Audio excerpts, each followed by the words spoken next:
Oke, mungkin kalau Mas Kurnia sendiri ini kan lagi tinggi-tingginya nih kepercayaan publik. Gimana nih Bakom sendiri menjaga trust masyarakat supaya jangan nanti ketika lagi tinggi-tingginya begitu masuk kebijakan yang dinilai tidak populer anjlok lagi gitu trust. Karena angka 79,9% itu bukan angka yang kecil. Betul, itu luar biasa. Ya kan maksudnya naiknya bisa range untuk signifikan. naiknya cuma sedikit, tinggal 20% itu gitu. Iya, pertama tentu pemerintah mengucapkan terima kasih ya kepada indikator karena telah melakukan pemantauan persepsi publik. Tadi kata Mas Bawono sudah kali ketiga ini di launching oleh indikator, dan memang apa-apa saja yang menjadi temuan dari indikator tersebut, terlebih dalam konteks isu penegakan hukum, itu pasti diperhatikan oleh pemerintah. Tidak hanya oleh indikator saja, tapi siapapun elemen masyarakat yang memberikan masukan, saran, kritik kepada masyarakat, itu pemerintah punya kewajiban untuk menerima itu. Dan kalau kita melihat dan mencermati lebih detail terkait dengan tingkat kepercayaan publik, itu 79,9%, peringkat 1 itu disumbang kepercayaan masyarakat terhadap presiden dalam konteks memberantas korupsi. Dan sebenarnya ini sejalan. Kalau kita flashback ke belakang, bahkan sebelum Prabowo Subianto menjadi presiden, masih menjadi calon presiden, itu kan dituangkan di dalam Astacita. Astacita nomor 7 itu bicara tentang reformasi hukum, memperkuat penindakan dan pencegahan korupsi. Itu komitmen politik. Setelah dilantik, disumpah menjadi presiden, beliau berulang kali menarasikan tentang pemberantasan korupsi seperti tadi diputar oleh Okezone, begitu, pidato-pidato presiden yang berapi-api tentang pemberantasan korupsi. Apakah dua hal ini cukup? Tentu tidak. Karena itu masih sebatas dokumen yang ditulis dan kata-kata yang diucapkan. Maka dari itu ada dua hal di sini yang ingin saya jelaskan, yang barangkali itu mungkin menjadi indikator dari masyarakat ketika menilai pemberantasan korupsi di era presiden itu sudah bagus. Yang pertama dalam aspek penegakan hukum. Seperti yang ada di judul podcast kita hari ini, capaian aset recovery dari penegak hukum, KPK, Polri, Kejaksaan Agung itu mencapai angka 28,6 triliun rupiah. Lagi-lagi ini bukan potensial ya, tapi faktual yang sudah didapatkan negara dari penindakan kasus korupsi. Dan disumbang terbesar dari Kejaksaan Agung 24,7 triliun, Polri 2,37 triliun, KPK 1,53 triliun. Ketika data ini kami sampaikan, bisa jadi ada yang bertanya, loh ini kan kerja penegak hukum, bukan kerja presiden. Betul. Nah, maka dari itu, yang harus kita lihat adalah presiden itu selain sebagai kepala negara, kepala pemerintahan, dia juga panglima penegakan hukum. Dari mana kata-kata panglima penegakan hukum ini? Undang-undang Polri, Undang-undang Kejaksaan Agung, Undang-undang KPK meletakkan presiden sebagai atasan administratif seluruh lembaga penegak hukum.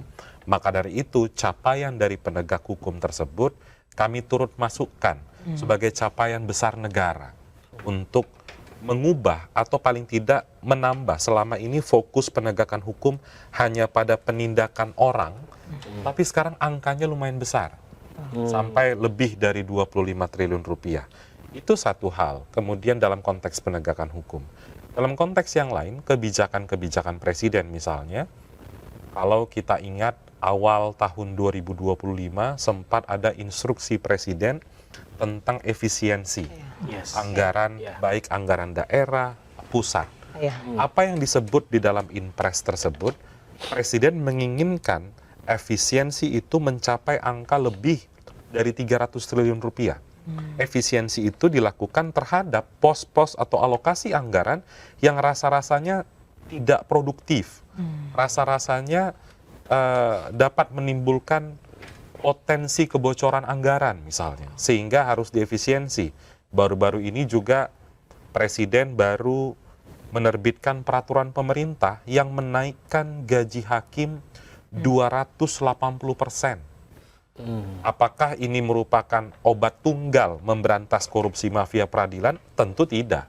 Tapi paling tidak menaikkan gaji itu salah satu upaya usaha dari presiden agar para hakim ini tidak lagi terjerat praktik korupsi karena tidak mencukupi kebutuhan bulanannya. Jadi kombinasi penegakan hukum dan kebijakan-kebijakan yang dikeluarkan oleh presiden tersebut yang dapat kami sampaikan bukan dalam konteks membanggakan, maksudnya bukan kami ingin membangga-banggakan capaian pemerintah, tapi ini harus dibingkai dengan aspek transparansi dan akuntabilitas kerja negara. Itu. Oke. Aku mau bertanya ke keduanya ini sebenarnya. Top 3 dari survei indikator politik soal kebutuhan apa yang paling mendesak diputuskan pemerintah adalah ada 3. Yang pertama adalah penanganan kebutuhan pokok, kedua pemberantasan korupsi, dan yang ketiga adalah penyediaan lapangan kerja. 3 masalah ini yang paling diminta masyarakat untuk segera ditangani oleh pemerintah. Tapi kalau menurut survei sendiri, Mas Buwono, seperti apa nih? Karena kalau dari kita nyontek ke survei indikator, 75% masyarakat meminta 3 itu. Ya memang umumnya kalau kita melakukan survei nasional ya, baik kemarin maupun di era-era pemerintah terdahulu, era Pak Jokowi, Pak SBY, maupun Bu Mega, itu masalah yang sering kali menjadi top 3 itu adalah soal ekonomi ya. Baik itu misalnya harga kebutuhan pokok, pekerjaan atau sulit mendapat pekerjaan, kemudian soal kemiskinan dan lain-lain. Nah biasanya permasalahan soal korupsi itu di luar top 3. Nah ini justru unik di era pemerintahan Pak Prabowo, masalah soal pemberantasan korupsi itu masuk menjadi 2 besar itu ya? 3 besar itu, top 3 itu. Justru yang ada di bawahnya itu di posisi keempat soal mengurangi kemiskinan. Artinya publik boleh jadi memang menilai selama hampir 1,5 tahun pemerintahan Pak Prabowo ini dalam aspek penegakan hukum cukup dominan soal pemberantasan korupsi. Mungkin dari pemberitaan atau ekspos media, sorot kamera soal apa yang dilakukan oleh Kejaksaan Agung, penyitaan itu dan sebagainya. Nah ini tentu harus dijaga ke depannya gitu ya. Selain juga soal ekonomi. Jadi saya kira ekonomi adalah memang isu yang selalu masuk dalam top 3 kalau kita melakukan survei nasional. Karena kalau kita lihat juga data longitudinal ya dari survei era pemerintahan sebelumnya Pak SBY sampai Pak Prabowo, seringkali itu approval rating itu berbanding lurus dengan tingkat inflasi suatu pemerintahan. Jadi kalau tingkat inflasinya rendah itu korelasinya positif terhadap approval rating presiden. Pernah terjadi suatu masa gitu ya ketika inflasinya besar gitu ya, tinggi, dan approval rating presiden itu tertekan. Itu ketika masa Covid era Pak Jokowi. Waktu itu approval rating Pak Jokowi anjlok sampai di bawah 50%. Dan inflasinya juga minus cukup tertekan waktu itu, cukup dalam tertekan. Karena faktor ekonomi dan sebagainya. Jadi memang seringkali faktor ekonomi itu menentukan seberapa baik atau seberapa buruk approval rating dari seorang presiden. Mas Kurnia, Kurnia, nih, soal top 3 nih, penanganan iya, masalah yang mendesak masyarakat, apa yang dilakukan pemerintah untuk menangani 3 masalah? Ya, kalau dalam kaitan dengan pemberantasan korupsi dengan ekspektasi masyarakat yang semakin tinggi ke depan, tentu presiden dan selalu bicara bahwa penegakan hukum itu tidak boleh pandang bulu kepada siapapun begitu. Saya ambil contoh, beberapa waktu lalu KPK memproses hukum anggota kabinet Pak Prabowo, Wakil Menteri Tenaga Kerja, Emmanuel Ebenezer.